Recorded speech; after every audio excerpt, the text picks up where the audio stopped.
بسم اللہ الرحمن الرحیم۔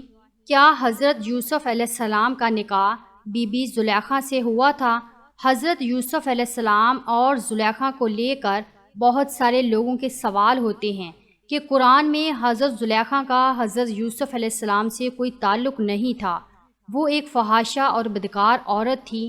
اگر زلیخا کا حضرت یوسف علیہ السلام سے تعلق تھا، اگر وہ ان کی بیوی تھی، تو پھر نبی کی زوجہ کے متعلق ایسی بات کرنے والے کے بارے میں کیا حکم ہے؟ ناظرین، پوری تفصیل کے ساتھ آپ کو اس واقعے کے بارے میں بتائیں گے، ویڈیو کو مکمل دیکھیے گا۔ حضرت یوسف علیہ السلام حضرت یعقوب علیہ السلام کے بیٹے تھے، حضرت اسحاق علیہ السلام کے پوتے اور حضرت ابراہیم علیہ السلام کے پڑپوتے تھے۔ آج ہم اس ویڈیو میں حضرت یوسف علیہ السلام اور حضرت زلیخا کے بارے میں مکمل معلومات دیں گے۔ حضرت یوسف علیہ السلام کا واقعہ ایسا ہے کہ جسے قرآن کریم میں احسن القصص کہا گیا ہے۔ آج ہم آپ کو اسی احسن القصص کے بارے میں بتائیں گے کہ کیسے حضرت زلیخا حضرت یوسف علیہ السلام کے عشق میں مبتلا ہو کر گناہ کی طرف مائل ہوئی۔ رائل، جو کہ تاریخی کتابوں میں زلیخا کے نام سے مشہور ہوئیں، وہ تیموس بادشاہ کی انتہائی خوبصورت شہزادی تھی۔ علامہ ابن کثیر لکھتے ہیں 9 سال کی عمر میں زلیخا کو حضرت یوسف علیہ السلام کا دیدار خواب میں ہوتا ہے۔ وہ اسی وقت ان کی دیوانی ہو جاتی ہیں۔ کچھ سالوں بعد ان کو حضرت یوسف علیہ السلام دوبارہ خواب میں عزیز مصر کے روپ میں نظر آتے ہیں، اور زلیخا بی بی کی قسمت ایسی کہ اسی سال عزیز مصر کا رشتہ ان کے لیے بھیجا جاتا ہے۔ وہ فوراً شادی کے لیے ہاں کر دیتی ہیں، لیکن وہ رشتہ اس وقت کے عزیز مصر عطفیر بن رہیب کا تھا۔ شادی کی رات ان کو پتہ چلتا ہے کہ یہ وہ لڑکا نہیں ہے جو مجھے خواب میں نظر آتا ہے۔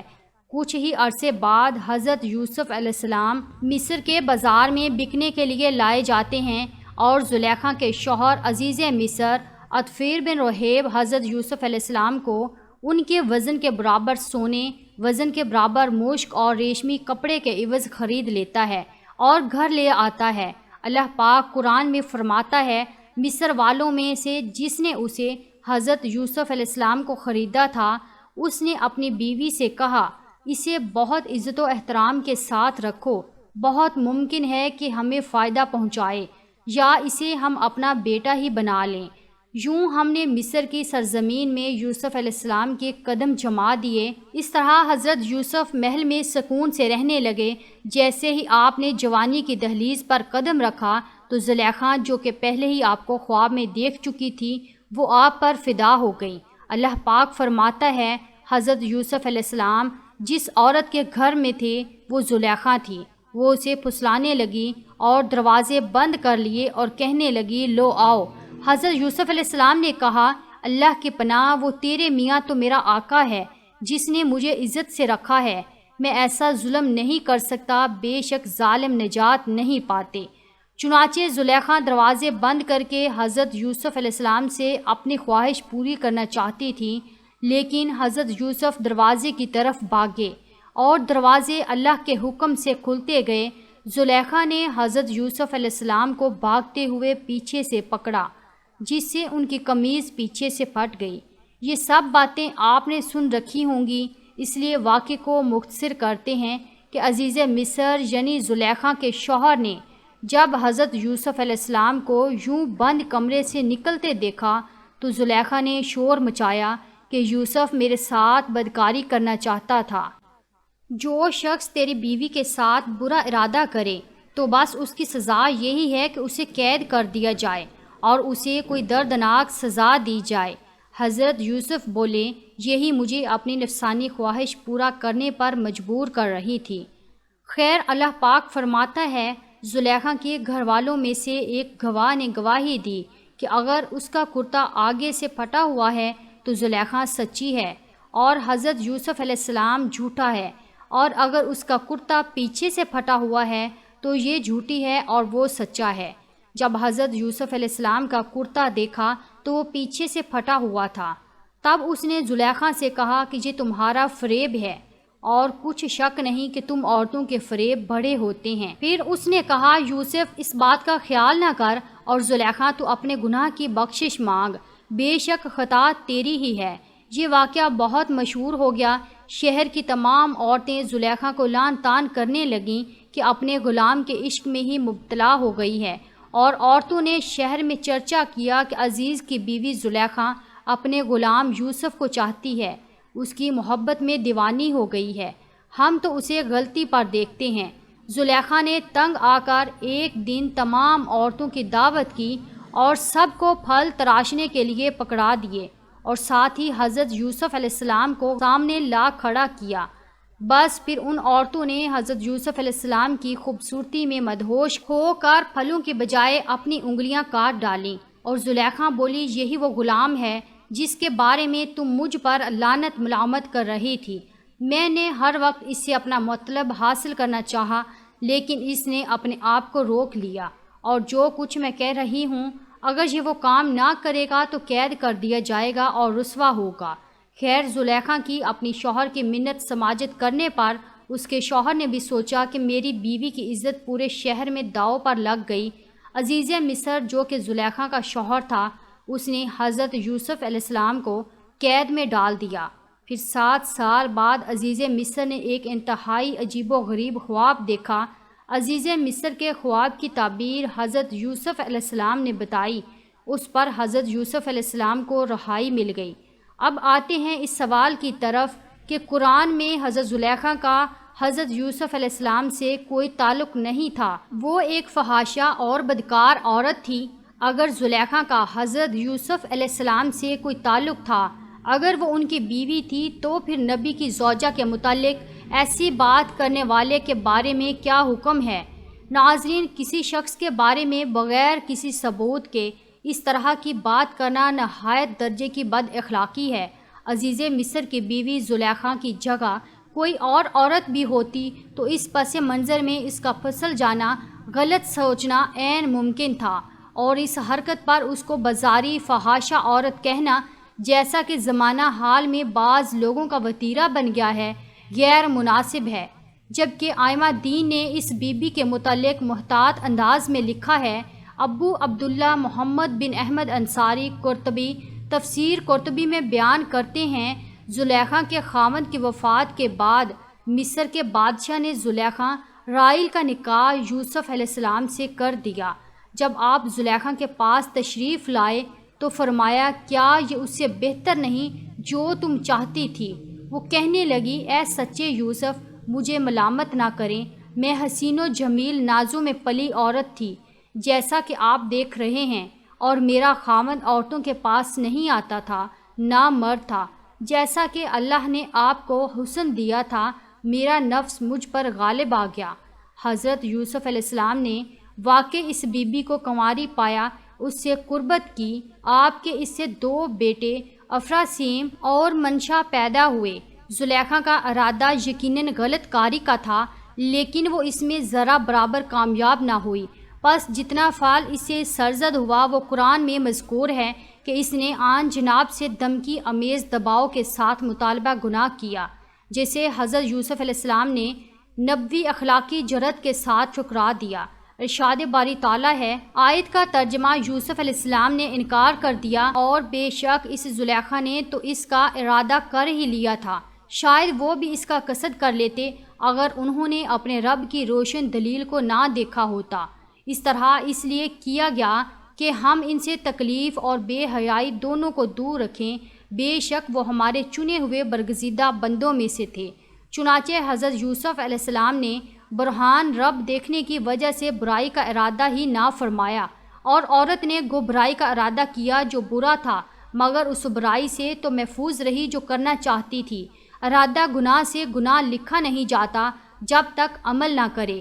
فرمانے باری تعالیٰ ہے، جو کوئی ایک نیکی لائے گا تو اس کے لیے بطور اجر اس جیسی 10 نیکیاں ہیں، اور جو کوئی ایک گناہ لائے گا تو اس کو اس جیسے ایک گناہ کے سوا سزا نہیں دی جائے گی، اور وہ ظالم نہیں کیے جائیں گے۔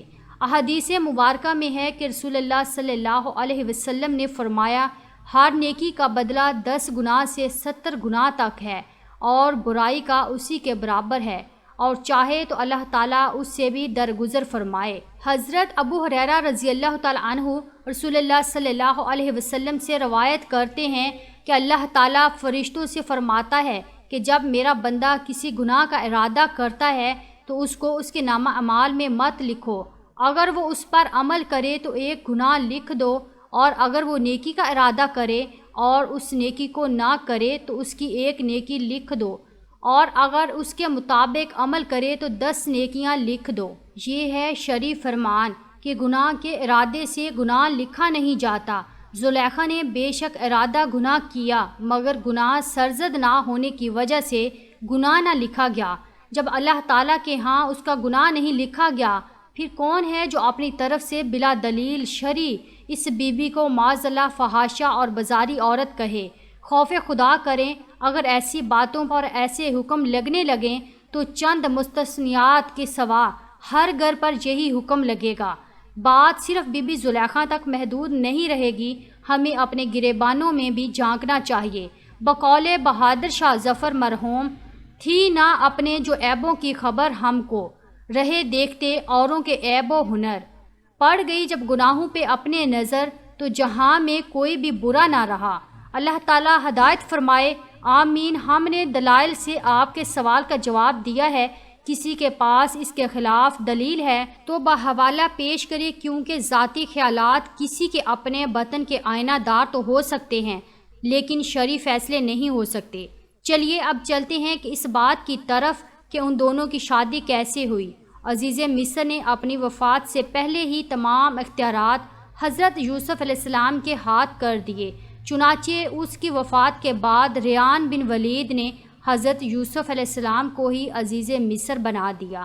عزیز مصر کی وفات کے بعد زلیخا تنگ و دست محتاج ہو چکی تھی اور آنکھوں کی بنیائی بھی چلی گئی تھی، تو کسی نے انہیں مشورہ دیا کہ اگر آپ حضرت یوسف جو کہ اب شاہ مصر بھی ہیں سے اپنا معاملہ ذکر کریں تو ہو سکتا ہے کہ وہ آپ پر رحم کریں اور آپ کی مدد فرما کر آپ کو غنی کر دیں، کیونکہ آپ نے بھی تو ان کا خیال رکھا تھا اور ان کو عزت دی تھی۔ اس پر جب کسی نے انہیں یہ کہا ایسا نہ کیجیے گا، ہو سکتا ہے کہ ان کو آپ کا وہ سلوک یاد آ جائے جب آپ نے ان پر الزام لگایا تو انہیں کافی تکلیف کا سامنا کرنا پڑا تھا، اور وہ بھی آپ کے ساتھ ویسا ہی کریں جیسا آپ کی وجہ سے ان کے ساتھ ہوا۔ تو فرمانے لگیں میں ان کی بردباری اور کرم نوازی کو جانتی ہوں۔ چنانچہ آپ حضرت یوسف علیہ السلام کی گزرگاہ میں ایک ٹیلے پر بیٹھ کر ان کا انتظار کرنے لگیں۔